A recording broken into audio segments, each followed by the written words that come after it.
Olá, bom dia a todos. Meu nome é Raquel. Estamos aqui em mais um encontro do Clube de Leitura da Editora Teosófica. Na verdade, esse é o terceiro encontro e hoje nós vamos falar sobre o terceiro capítulo, Níveis de Consciência Humana, com o nosso irmão Charles Boeira. Estamos estudando esse livro, Educação Transformadora, do Vicente Rauchin Jr. Esteve no Brasil recentemente, dando um seminário, né, no ITB, sobre o processo de autotransformação e também falando sobre educação, que ele é um mentor, né, da nossa Escola em Desenvolvimento no Brasil, fundador da Golden Link College nas Filipinas. Seja muito bem-vindo, Charles, muito obrigada pela sua presença, disponibilidade, e vamos então conversar um pouquinho sobre esse terceiro capítulo, né, os níveis de consciência, que nos permite ver as necessidades e as direções do crescimento. Então, está com você a palavra. Obrigado, Raquel. Então, quem está nos assistindo, sejam muito bem-vindos. Quem irá nos assistir e ouvir posteriormente também. Então, esse terceiro capítulo do livro do Vicente Rauchin Jr., Uma Educação Transformadora, né? Nós tivemos até o momento 2 apresentações. A primeira foi com o Igor, né? Por que mandamos nossos filhos para a escola? A segunda, Entendendo a Natureza Humana, foi com a Raquel, semana passada. E hoje, então, Níveis de Consciência Humana. O Vicente Rauchin Jr., o autor aqui do livro, ele traz, nesse capítulo, uma visão holística da consciência humana, e ele cita também autores ocidentais. Ele traz um conceito oriental, que é encontrado aí na literatura teosófica, né, e também em outras tradições, embora cada tradição apresente de um jeito. Ele traz até, inclusive, algumas analogias, o que poderia ser comparado com o quê, né? Traz alguns termos em sânscrito também, e ele também cita o pai aí da psicanálise, né? Cita Freud, cita Jung, né? Que era psiquiatra e pai da psicologia analítica, e também traz aí a teoria de Maslow, para tentar compor uma ideia só, uma ideia coesa, né? Com essas diferentes tradições e linhas, né, de pensamento, de conhecimento. Segundo, né, a literatura oriental e teosófica, o ser humano ele seria dividido em vários níveis de consciência. Blavatsky, ela apresenta esse termo como níveis de consciência, né, os veículos da consciência. Ela usa o termo veículos da consciência. Então, como se houvesse uma consciência final ou espiritual, e nós tivéssemos veículos, né, em vários níveis, onde fosse manifestando essa consciência. E ele começa descrevendo, então, o primeiro nível dessa consciência seria a nossa consciência do corpo físico, então, que são, né, os nossos 5 sentidos, as sensações físicas, né, frio, calor, dor, prazer, e assim por diante. Então, ele fala bastante nesse capítulo. Os capítulos do livro, para quem não conhece a obra, são capítulos curtos, né? Então cada capítulo tem em torno de 10 páginas, e ele vai, nesse capítulo, ele vai complementando o anterior e preparando os próximos aí, né? Então, para ter um entendimento coeso aí da obra completa, é importante acompanhar as próximas lives. Então ele fala bastante da importância de manter o corpo físico apto ao trabalho em vários níveis. Ele diz que os nossos níveis de consciência, eles estão interrelacionados, inclusive a própria consciência espiritual. Se a gente for usar uma terminologia mais simples, ele diz que se o corpo físico não está bem preparado, bem integrado, trabalhos mais profundos, mesmo em níveis espirituais, não seriam possíveis, porque tem que aguentar ali, né, a tarefa. Então ele fala da importância, né, da boa alimentação, de atividade física, e na escola, que é o tema do livro, né, a questão da escola, né, de uma educação transformadora. Então, seria muito importante você cuidar desses aspectos, né, nos jovens. A gente tem, né, hoje, muitas vezes as crianças, né, você tem a questão do excesso de tela e também as crianças crescendo em ambientes mais urbanos, né, às vezes não tem muito espaço ali livre na sua residência, né, muitas famílias residem em apartamento, muitas vezes não tem ali espaço para a criança correr e se desenvolver fisicamente. Então, a escola teria que ajudar a suprir essa carência, né, esse desenvolvimento físico é bem importante. Também a questão da alimentação, ali, a questão de uma alimentação sóbria. A gente sabe, né, que a Golden Link, ela seguindo, né, esse pensamento mais oriental, seguindo o princípio de ahimsa, não violência, então ela oferece uma alimentação vegetariana, né, que, segundo essas crenças, aí seria mais adequada para o ser humano, seria uma alimentação mais sóbria, né, que acabaria não interferindo negativamente na nossa consciência, nos nossos níveis de consciência. Depois disso, depois desse nível, então o Vicente Rauchin, ele fala do duplo etérico. Muitos podem não estar familiarizados, né, com esse termo, mas é algo semelhante ao que os espíritas chamam de perispírito ali, enfim, que seria uma duplicata do corpo físico que teria funções específicas ali, né, no sânscrito também chamado, né, de Pranamaya Kosha, né, o veículo de prana. Prana seria, o Vicente traz aqui várias interpretações do termo prana. Então, para os indianos, prana seria a energia da vida, e essa energia estaria em tudo, estaria no reino vegetal, ela seria a fonte, né, dessa energia no nosso mundo, seria a luz do sol, e aí, através do processo de fotossíntese com as plantas, essa energia vai sendo convertida para os outros reinos. Cada tradição usa uma terminologia. As tradições chinesas, né, chamam de Qi, então aquela energia ali do corpo humano. Na acupuntura se fala bastante disso, né, do alinhamento ali dessa energia para ela fluir pelo nosso corpo da melhor maneira. Os japoneses chamam de Qi.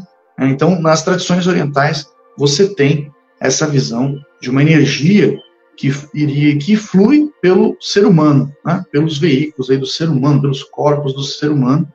E segundo, então, que ele está apresentando, o duplo etérico, ou o Pranamaya Kosha, em sânscrito, seria justamente o veículo dessa energia. E aí seria importante, então, manter ele com vitalidade. Na Índia, você tem várias práticas para a manutenção dessa energia, né? Como a gente já falou, tem relação também com a própria alimentação, mas não só isso. Você tem também a questão da respiração, por exemplo. Então, os pranayamas são exercícios, né, de manutenção do prana, essa energia, porque a gente também capta ela através, ou melhor, absorve ela através da respiração. E quantas vezes que no nosso dia a dia nós estamos respirando com péssima qualidade, né? Quando nós estamos num pico de ansiedade, ali, de nervosismo, muitas vezes a gente quase esquece de respirar, né? Fica com aquela respiração curta, ofegante, né? A gente nem percebe, é inconsciente.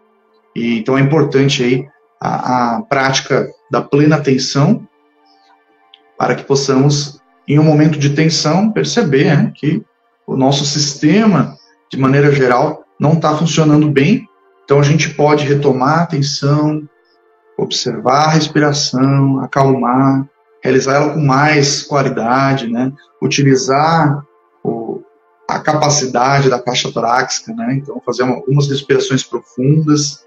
E isso, em um contexto educacional, poderia ser ensinado, né, para as crianças através da prática de meditação, de autoobservação. de contemplação. Inclusive, já existem, né, escolas que utilizam essa prática, e ela faz parte, então, do sistema aí do Golden-Link, né, que há a intenção de replicar e adaptar ao contexto brasileiro, né? Então, faria parte aí, nessa visão de educação transformadora, que não só o cuidado com o corpo físico, não só o cuidado com o conteúdo teórico, mas também o cuidado com esses outros níveis mais sutis de consciência, através de práticas como meditação, relaxamento. Você tem também, né, os japoneses falam, né, do banho de floresta, então você tem práticas aí de caminhadas ao ar livre, pessoal que gosta, né, de fazer trilhas em locais onde a natureza é mais exuberante. Segundo esses conhecimentos orientais, seria também algo benéfico, né, porque esses ambientes estariam aí recheados de prana. Depois desse nível, nós teríamos... Oi? Posso entrar aqui na conversa, aproveitar um pouquinho que a sua fala?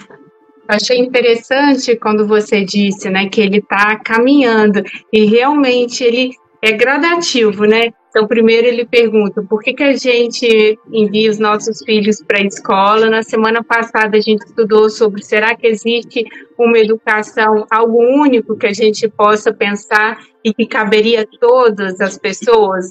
Algo que aponta, que educação é essa que aponta para sermos um ser humano melhor, né? E agora a gente está falando dos veículos, dos níveis de consciência. E a gente até estava conversando antes, né, como que ele aprecia Maslow, né, ele volta e meia está falando de Maslow nesse livro, também no seminário, no outro livro do processo de autotransformação, e assim, então é interessante que ele vai falando, né, associando, então, a essa hierarquia. Então, o básico seria a parte do corpo, atender às necessidades fisiológicas, né, e ele alinha isso a esse nível de consciência do corpo físico, né? E depois ele vai para a questão das emoções e também onde a gente teria que ter atendido as nossas necessidades psicológicas, emocionais. Aí na página 34, então, eu só vou fazer uma leitura de 2 frases aqui, que ele encerra falando a parte da questão do corpo com essa frase. A esta altura, então, podemos ver que esta compreensão é essencial na educação. As metas mais elevadas na vida humana talvez possam não mais ser alcançadas quando as necessidades básicas não são satisfeitas. E depois, quando ele termina falando da emoção, ele diz: a função da educação é ensinar aos jovens como se cuidarem para que as emoções não lhes impeçam de ser eficazes na gestão dos assuntos de suas vidas. Então, é muito interessante, porque é um olhar da educação ampliado, né? Vai além do currículo, mas também para o ser humano, né? Apontando para esse local que talvez seja mais interno, né? Como nós sermos pessoas melhores e mais bem preparadas, né? Para a gente estar frente aos desafios da vida. Então, é isso que eu queria trazer, depois de você ter falado, né, da parte do corpo e das emoções, eu tinha feito essa anotação que queria trazer. Bem bacana, com certeza, né? Na verdade, essas questões, você falou, né, ir além do currículo, né? Na verdade, tem que fazer parte do currículo, né? Hoje, a educação brasileira já faz parte do currículo, né? Porém, é muito difícil colocar em prática, por questões de estrutura, falta de estrutura, por mudanças culturais. Né? A teoria é sempre mais fácil, né? A prática, os próprios mestres de Blavatsky diziam isso, né? Que quando a gente muda algo no mundo mental, a gente materializar isso no mundo físico leva um certo tempo, né? Exige bastante esforço. Então, como a Raquel comentou, né? Então ele traz, inclusive, uma tabelinha. Ele traz uma tabelinha na página 37, onde ele vai classificando, né? Então começa ali com o corpo físico, que eu já comentei, né? O duplo etérico, que eu também já comentei, Vikrura Prana. Aí ele vai para a questão das emoções. Então vejam como você tratar o ser humano, né, de maneira integral vai ser importante, porque as emoções, quantos de nós, né, temos muitos problemas na nossa vida pessoal e profissional, e familiar, e de convivência, muitas vezes por um desconhecimento das nossas próprias emoções e um descontrole também, né? Então, você praticar desde cedo hábitos, né, de autoobservação, de contemplação, de observar nossas emoções, perceber quando nós temos uma irritabilidade, conseguir trabalhar essa irritabilidade, né, conseguir transformar ela, modificar ela antes que ela tenha consequências maiores. Então, tudo isso é bem importante, né, para uma boa manutenção da vida. E quanto mais cedo a gente aprende isso, mais fácil, né? Depois que a gente já enraizou os hábitos, acho que essa é a questão, né? A criança, ela ainda está desenvolvendo a questão da personalidade, dizem que principalmente até os 7 anos de idade, e depois, né, claro, ela vai se construir como indivíduo, né, vai ter toda a fase ali da pré-adolescência, adolescência, né, até chegar ali no início da fase adulta, né, se tornar um jovem adulto ali com a maioridade, e durante todo esse processo, é mais fácil você modificar os hábitos, você incorporar hábitos mais salutares para o bom convívio, para uma vida saudável, do que se você deixar para fazer isso já mais para frente, né? Que aí os hábitos já estão mais enraizados, claro que é sempre impossível mudança, porém exige um esforço maior, né? Porque a lei da inércia ali, ela vai atuar, né? Aí a pessoa corre o risco, né, de incorporar a síndrome de Gabriela, né? Eu fui sempre assim, você assim, né? Enfim. Então, a questão das emoções, né, segundo a tabelinha aqui do livro, está relacionado aos nossos desejos, gostos e aversões, né?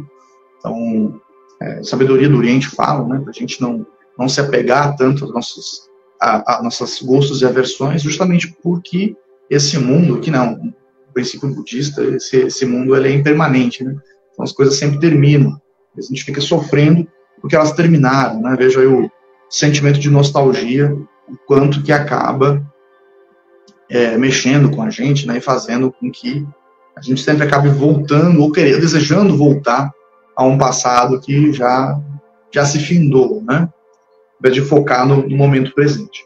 Então ele fala também aí da questão da mente. A mente, em alguns autores dividem, né, eles falam em mental superior, inferior, ou pensamento concreto, pensamento abstrato, né, que também a gente pode trazer uma relação com os dois hemisférios do cérebro humano. Então, o hemisfério direito, que ele é mais artístico, mais abstrato, o hemisfério esquerdo, ele é mais concreto, né, mais do raciocínio lógico, das exatas. E eu sempre penso, Raquel, que está junto conosco, que a gente vive, de fato, né, a gente pensa muito no nosso corpo físico, mas, de fato, a gente vive mais no nosso mundo das ideias e das emoções do que no nosso próprio corpo físico, né? No dia a dia, no corre do dia a dia, muitas vezes a gente não lembra muito do nosso corpo físico, né? A gente fica ali imerso nos nossos pensamentos, que estão misturados com as nossas emoções, e a gente lembra do corpo físico quando bate com o dedinho na quina da mesa, né? Aí você lembra que tem um corpo físico, mas a nossa vida, 90% da nossa vida, ela ocorre na nossa psique, né? Ela ocorre ali nos nossos pensamentos, nas nossas emoções. Então, é importante que o indivíduo, desde cedo, ele aprenda a observar e se conhecer, perceber os seus padrões mentais, né? Os seus pontos fortes, seus pontos fracos, justamente para melhor lidar com todo esse turbilhão aí de emoções e pensamentos que nós passamos no dia a dia. O que você acha, Raquel? Pois é, Charles, achei interessante você ter trazido, né, a prática do pranayama, porque, inclusive, a gente aprendeu no seminário que você também fez, né, do processo de autotransformação, e o corpo, ele muitas vezes ele está pronto, né, para digerir essas emoções, ele tem uma sabedoria, ele guarda, ele tem a memória do que aconteceu. Muitas vezes a gente fica no mental, remoendo, né, e a gente não consegue dar conta, e a gente respira, vai para o corpo, trabalha as emoções ali nesse nível do corpo, e a gente consegue passar. Isso a gente não precisa ficar perguntando se é verdade ou não. A gente pode colocar na nossa vida essa prática e tentar examinar se faz sentido. Para mim, tem feito muito sentido todas as vezes que eu me encontro em algum estado alterado, mais ansiosa, fazer essas práticas. E também reconhecer aquilo que o meu corpo sente, né, ligado a alguma emoção, e fazer esse trabalho interno. Então, eu agora quero voltar a pergunta para você. Né? Você, tendo lido, né, o livro, participado do seminário, a gente está falando de educação, a gente está assim, né, prestes a montar uma escola teosófica no Brasil. Para você, isso tudo aqui faz sentido? Para uma criança, se você pudesse estar numa escola assim, que trabalhasse esses níveis de consciência, que os professores tivessem consciência, né, da existência desses níveis e dessa importância de se trabalhar o corpo, né, as emoções, a mente, você acha que isso teria feito diferença, faria diferença agora na sua vida? Nós fomos educados, né, Raquel, há muitas décadas atrás, né? Então, a educação hoje, a educação de 30 anos atrás, que foi quando eu passei pela escola, ela é muito diferente, né? Então, como eu disse antes, né, muito disso já está no currículo escolar. Né? Existem escolas, inclusive, que utilizam, né, práticas de meditação. Só que, como eu disse, né, a teoria, a prática é muito difícil, né? Muitas vezes o currículo é novo, mas o educador, ele foi educado em outra época, né? Então esse é um grande desafio também da educação, né? Eu atuo numa escola, por exemplo, eu não trabalho com crianças, né, mas eu trabalho com adolescentes. E eu trabalho numa escola, por exemplo, que não trabalha com sistema de avaliação, né? Existe o sistema de avaliação, mas não existe o sistema de notas, né? Uma avaliação por competência. E isso é estranho para os alunos também, que são jovens, e imagina para quem já nem nós, né, que nós somos educados em outro modelo. Então você tem que se adaptar, e muitas vezes não é fácil, né? Você aprendeu a classificar, ser classificado por notas, né? E agora não existe mais isso. E agora, né? A gente fica sem chão. Mas então a gente encontra outros meios, né? Então realmente é muito difícil. Mas com certeza o jovem, quando ele tem a oportunidade, né, de chegar em uma escola onde essas práticas elas são reais e efetivas, que esse é o grande desafio, né? O desafio não é tanto a questão teórica, né? O desafio é a prática, né? Quem já esteve em sala de aula sabe que são inúmeros desafios, né? Não é tão simples, né? A gente estuda na teoria, fica lindo, mas quando você está ali na frente de 40 jovens ali é um pouquinho mais complicado. Então, quando você tem crescer num ambiente, né, que estimule a questão do autoconhecimento, porque a gente foi aprendendo aos trancos e barrancos, né? Eu vejo pela minha história, assim, essa questão do autoconhecimento, foi aos trancos e barrancos, né? Você fica ali meio deprimido, poxa, tem que ter algo a mais, né? Será que a vida é só isso? Será que vai ser só ir para o trabalho e voltar para casa, né? E acabou, né? Então você vai aos trancos e barrancos. Mas se você tem uma orientação desde o início, e também com prática, não só com teoria, mas com prática mesmo. Então, você ter essa vivência, você ter a questão da respiração, da prática da plena atenção, né? Eu, particularmente, você falou da questão da respiração, eu já fui coordenador de escola, e eu tinha muitos picos de ansiedade, assim, né? Porque é difícil, né? Você tá ali com 10 professores, né, sob a sua tutela, centenas de alunos, então, realmente, né, bate um nervosismo, né? E eu notei que eu pensei, poxa, isso vai me adoecer, mas é isso, a gente aprende aos trancos e barrancos, né, vai construindo o avião em pleno voo, por sorte, eu me dei conta antes que o problema piorasse, né? Você, poxa, eu vou acabar desenvolvendo uma gastrite ou uma úlcera futuramente, né? Eu sentia naquele desconforto, né, no abdômen. Eu vou ter que fazer alguma coisa. Então, eu comecei a praticar respiração consciente. Então, sempre quando eu percebia que a ansiedade estava tomando conta, né, eu me concentrava na respiração, né? E aí conseguia acalmar. E até hoje, né? Até hoje eu faço isso. Assim, quando eu vejo que eu estou prestes a ter um pico de ansiedade, eu, né, para, respira, relaxa, calma, um dia por vez, né? Ou, vamos lá, não é o fim do mundo, né? Todo mundo enfrenta desafios. E aí a gente vai conduzindo, né? Senão a gente perde o controle e o resultado é só um, né, Raquel? Quando a gente perde o controle, quando a gente perde o equilíbrio, o resultado é adoecer. Não vai acontecer nenhuma outra coisa. Muitas vezes a gente acha, né, que nós somos máquinas, que nós podemos trabalhar manhã, tarde, noite, final de semana, sacrificar as férias e tudo em prol, né, de algo que nunca chega, de um futuro que nunca chega, porque a gente só vive no presente, né? E o resultado é sempre o mesmo, a gente adoece.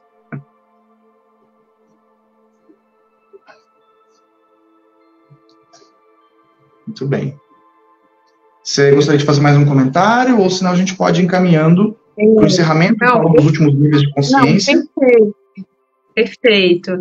Acho que você é exatamente isso, né, que a gente tem agora, que como...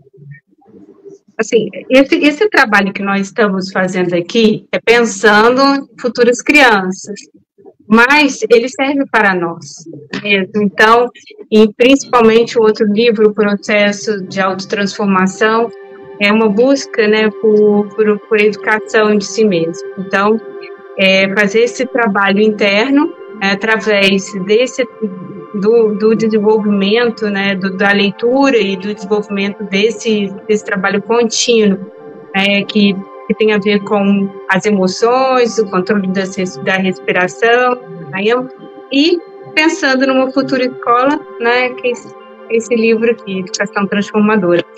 Mas Charles, ele aqui fala, eu só queria comentar dessa consciência universal, né, que ele cita aqui, que Maslow refere-se a ela como uma autotranscendência e que é superior à autorrealização. Eu lembro que no capítulo anterior, né, da natureza humana, que eu fiz semana passada, Maslow acrescenta, eu não sabia disso, foi aqui a partir do estudo desse livro, e Maslow acrescenta um 6º nível, né, na sua pirâmide, que são 5 níveis, e ele acrescenta esse, que é o de autotranscendência. Então é muito interessante que existe esse encontro, né, da literatura, da teoria da psicologia oriental com a psicologia ocidental. Sim. E algo que é interessante dele trazer Maslow também, e algo que no seu seminário, né, aqui no Brasil, na primeira fala sobre a educação, tiveram várias apresentações dele, né, algumas sobre autotransformação e algumas sobre o tópico da educação em específico.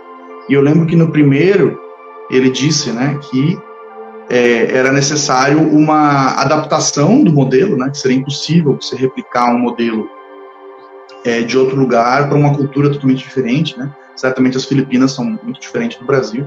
E essa questão do Maslow também é importante que ele salienta, então, que nada disso é possível se as necessidades básicas ali não estiverem atendidas.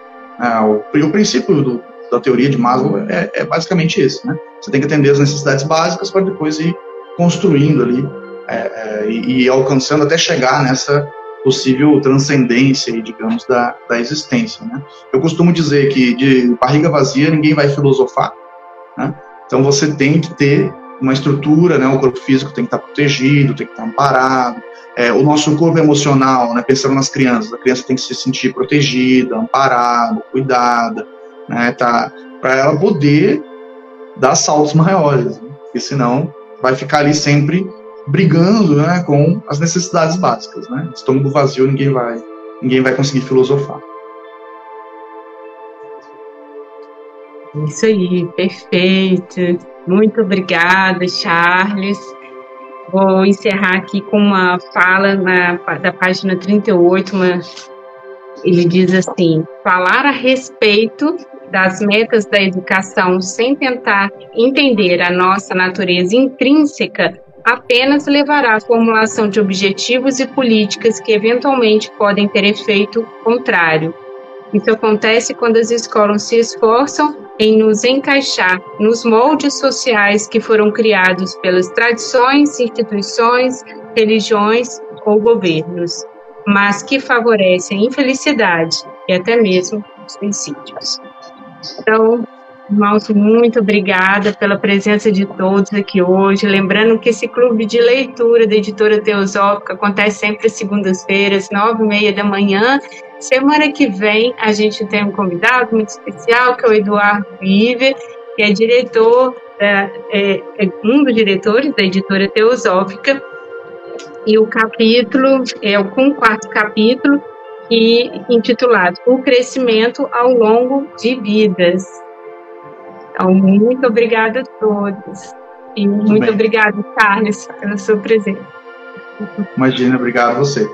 Só para finalizar aqui, alguém deve ter entrado na live depois, perguntou ali no chat, né, qual é o título do livro. Então, respondendo, né, eu respondi ali por mensagem, mas então é Educação Transformadora, de autoria do Vicente Rauchin Jr., publicado pela Editora Teosófica. Então, quem tiver interesse no livro, ele está disponível tanto na versão física quanto e-book, está disponível aí nos canais da Editora Teosófica. Obrigado a todos por assistirem, nos ouvirem, seguimos juntos nesse aprendizado, somos... Obrigada.